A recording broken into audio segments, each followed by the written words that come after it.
నా పేరు రామలక్ష్మి. నేను ఆర్టీసీలో మహిళా కండక్టర్గా పనిచేస్తూ ఉన్నా. నేను పొద్దుననంగా 5 గంటలకు డ్యూటీ ఎక్కితే నైటు డ్యూటీ దిగేసరికి 11 అవుతుంది. ఈ విధంగా 5 రోజుల పాటు డ్యూటీలు చేస్తూ ఉన్నాను. నేను పొద్దున వచ్చేటప్పుడు నా బిడ్డ నిద్రపోతూ ఉంది. నేను డ్యూటీ దిగి ఇంటికి పోయేసరికి నా బిడ్డ నిద్రపోతూ ఉంది. నాకు తినడానికి కానీ తాగడానికి కానీ టైం అంటూ దొరకట్లేదు. వండుకోవడానికి కూడా కనీసం టైం దొరకట్లేదు. పొద్దున్న లేచిన దగ్గర సాయంత్రం దాకా 16 గంటలు పని చేపిస్తూ ఉన్నారు. దానికి ఓటీ అని చెప్పేసి ఒక 2 గంటలో 2 గంటలన్నర 40 నిమిషాలు ఇలా ఓటీ ఇస్తూ ఉన్నారు. పెంచిన పని భారాలను తగ్గించమని చెప్పేసి అనేక మార్లు డిపో మేనేజర్లకి, రీజనల్ మేనేజర్లకి, అలాగే అసెంబ్లీ సమావేశాల ద్వారా మిత్రపక్ష ఎమ్మెల్యేలతో, ప్రతిపక్ష ఎమ్మెల్యేలతో కూడా మంత్రి గారి వద్ద కూడా ఈ విషయాన్ని చేర్చినాం. కానీ మంత్రి గారు కానీ ప్రభుత్వం కానీ ఎటువంటి స్పందన దీంట్లో లేదు. అయ్యా మంత్రి గారు, ఈరోజు మేము ఆడపిల్లలుగా మేము తెలియజేస్తా ఉన్నాం. అన్నం మాకు ఇబ్బంది అవుతుంది. ఎన్నోసార్లు గత్యంతరం లేనటువంటి పరిస్థితుల్లో ఈరోజు మేము సమ్మెకి నెట్టివేయబడ్డాము. మాకు కనీసం తినడానికి కూడా టైం దొరకట్లేదు. అన్నం తినడం కనీస అవసరాలు, తినటము తాగడం అనేది కనీస అవసరాలు. కంటికి సరిపోయిన నిద్ర ఉండట్లేదు, కడుపు సరిపోయిన తిండి ఉండట్లేదు. 400 కిలోమీటర్లు, రోజుకు 400 కిలోమీటర్లను తిప్పుతూ ఉన్నారు. ఇది సింగిల్ క్రూ డ్యూటీ అని చెప్పేసి, ఓటీ అని చెప్పేసి ఒక పేరు పెడతా ఉన్నారు. కానీ మాకు తినడానికి తాగడానికి కంటికి సరిపోయిన నిద్ర కూడా మాకు ఉండట్లేదు. చెప్పుకోకూడదు. మహిళలకి చాలా అంటే చాలా కారణాలు ఉన్నాయి. దయచేసి ఈ సమస్యల పట్ల స్పందించండి. మీరు సానుకూలంగా స్పందించండి. ఒకవైపు ఒక్కసారి ఆర్టీసీ కార్మిక వర్గం వైపు మీరు ఆలోచించండి. వీళ్ళు మా కార్మికులు, మా వైపు మేము కావాలని ఆశపడ్డ కార్మికులు ఈరోజు రోడ్డుకి ఎక్కారు. ఎందుకు రోడ్డుకి ఎక్కారు అని చెప్పేసి మీరు తలుచుకుంటే ఒక కమిటీని వేయగలరు. 1 గంటలో దానికి రిపోర్టు తెప్పించుకోగలరు. మీకు అదొక పెద్ద సమస్య కాదు. నేను చెప్పిన మాట మీద ఒక్కొక్క డిపోలో ఎటువంటి డ్యూటీలు ఉన్నాయి, వాటి ఇన్కమింగ్ టయాలు ఎంత, వాటి కిలోమీటర్లు ఎన్ని అనేది ఒక్కసారి పరిశీలన చేసి చూడండి. మేము చెప్పింది అబద్ధమా నిజమా అనేది మీకు అర్థమవుతుంది. ఎందుకు ఇంత మేము రోడ్డు ఎక్కినాం అనేది కూడా మీకు అర్థమవుతుంది. మా వైపు మీరు నిల్చోండి, మా వైపు మీరు మాట్లాడండి, మా అన్నగా మీరు మాట్లాడండి. ముఖ్యమంత్రి గారి దగ్గరికి వెళ్ళండి. నా కార్మిక వర్గం ఈరోజు రోడ్డు మీదకి ఎక్కారు. వాళ్ళు ఆర్టీసీని ప్రభుత్వంగా విలీనం చేయమంటున్నారు, వాళ్ళు పీఆర్సీని ఇవ్వమంటున్నారు, యూనియన్లను పునరుద్ధరించమని అడుగుతున్నారు. ఇవన్నీ మనం మేనిఫెస్టోలో పెట్టినయే. నా కార్మిక వర్గానికి ఇవి కావాలి అని మీరు మా పక్షాన నిలబడి ముఖ్యమంత్రి గారిని అడగమని ఈరోజు మిమ్మల్ని మేము విజ్ఞప్తి చేస్తూ ఉన్నాం. మీ కార్మికులమని మీకు ఈరోజు మేము గుర్తు చేస్తూ ఉన్నాం.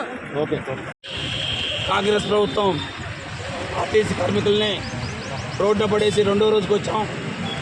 దయచేసి రేవంత్ రెడ్డి గారికి మా విన్నపం ఒకటే, మీ ప్రభుత్వం మీద నమ్మకంతో మేము విపరీతమైన ప్రచారం చేసి మిమ్మల్ని గెలిపించాం సార్. మీ అంతా కూడా ఈ ఆర్టీసీ కార్మికులంతా కూడా మీ వాళ్ళే. మీరు మీ వాళ్ళని, మీ కుటుంబాన్ని బయటేసుకోవడం ఎంతవరకు సమంజసం అనేది మేము ఈ టీవీ ప్రతినిధుల ద్వారా తెలియజేస్తున్నాం.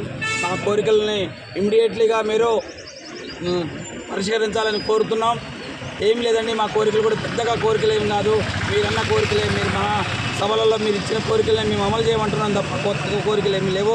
దయచేసి ఆర్టీసీ కార్మికుల్ని మీరు హక్కును పెట్టుకొని మీరు మంచిగా చూసుకోవాలని, మరి రాబోయే రోజుల్లో కూడా మరి 5 సంవత్సరాలు కూడా మీ ప్రభుత్వం రావాలని మేము మనసారా దీవిస్తున్నాం తప్ప ఇంతవరకు మిమ్మల్ని ఎక్కడ నిందించలేదు సార్.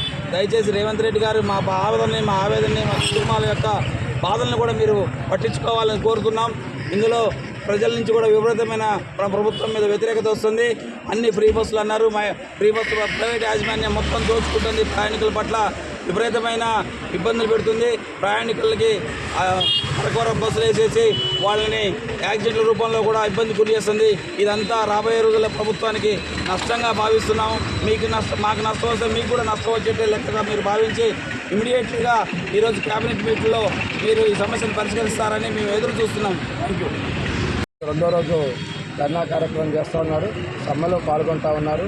సమ్మెలో పాల్గొంటూ మేమేం ప్రత్యేకమైన కోరికలు కోరట్లేదు. గత ప్రభుత్వానికి మెమోరాన్ ఇవ్వడం, ఆ సమస్యలు అయిన 32 డిమాండ్లలో పరిష్కరించమని కోరుతా ఉన్నాం. అంతే తప్ప వేరే సమస్యలు ఏమీ కోరట్లేదు. వాస్తవంగా ఈరోజు మా కార్మికులు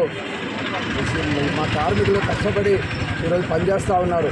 ఈ మహిళా పథకం వచ్చిన తర్వాత బస్సులలో 50 సీట్లు ఉంటే ఈరోజు మేము 120-130 మందిని కూడా ఎక్కించుకొని ఈరోజు తీసుకెళ్తా ఉన్నాం. అదే రకంగా ఈ 2.5 సంవత్సరాల కాలంలో ఆర్టీసీలో దగ్గర ఒక 10,000 చిల్లర మంది కార్మికులు రిటైర్డ్ అయ్యారు. కానీ కొత్త రిక్రూట్మెంట్ కూడా జరగలేదు. మేమేమంటున్నా కొత్త రిక్రూట్మెంట్ జరపండి, పనిభారాన్ని తగ్గించాలని కోరుతున్నాం. అదేవిధంగా మేనేజ్మెంట్ ఈరోజు మా కార్మికుల మీద విపరీతమైన ఒత్తిడి తీసుకొస్తూ ఉన్నారు. పనిభారం పెంచుతూ ఉన్నారు. ఆ పనిభారాన్ని తగ్గించాలని కోరుతా ఉన్నాం. లేని పక్షంలో ఈరోజు మేము తీసుకునే మా జేఏసీ ఈరోజు కూర్చుంటా ఉంది. ఆ జేఏసీ కూర్చొని నిర్ణయం తీసుకుంటుంది. అదే రకంగా ఈరోజు మేము ప్రతిపక్షాలతోటి అదే రకంగా వామపక్షాలు అదే అగమ్మ వామపక్షాలలో ఉన్న సంఘాలను వాళ్ళందరినీ కలుస్తూ ఉన్నాం. రేపటి నుంచి ఈ సమ్మెను ఉధృతం చేస్తాం. విద్యార్థి సంఘాలను కూడా పిలుస్తూ ఉన్నాం. అదేవిధంగా బయట ఉన్న ప్రజలకు కూడా మా యొక్క విన్నపం, దయచేసి మా సమస్యలు న్యాయమైనవి కాబట్టి మీరు కూడా అర్థం చేసుకొని ప్రజలు కూడా మాకు సహకరించాలని కోరుకుంటా ఉన్నాం. ఈరోజు బయట తిరిగే ప్రైవేట్ బస్సులలో ఆర్టీసీకి ఎలాంటి లాభం కూడా లేదు. ఎవరు వాళ్ళు టికెట్ లేకుండా తిరుగుతూ ఉన్నారు, డబ్బులు కూడా ఇవ్వట్లే. వాళ్ళు పెట్టిన కండక్టర్లు కానీ డ్రైవర్లు కానీ వాళ్ళు దోచుకుంటారు తప్ప ఎలాంటి టికెట్లు కూడా ఇయ్యే పరిస్థితి లేదు. దీనివల్ల ఆర్టీసీకి ఇంకా నష్టం జరుగుతుంది. కాబట్టి అలా జరగకుండా ఈరోజు క్యాబినెట్ మీటింగ్లో మా యొక్క సమస్యల్ని పరిష్కరించారని ఆశిస్తూ ఉన్నాం. లేని పక్షంలో రేపటి నుండి పెద్ద ఎత్తున పోరాటం తీసుకుంటాం. దానికి తోడుగా అన్ని ప్రజా సంఘాలను కలుపుకొని పోతాం. అన్ని వామపక్షాలను కూడా తీసుకొని పోతాం. అదేవిధంగా ప్రతిపక్ష పార్టీలను కూడా కలుపుకుంటామని తెలియజేస్తాం.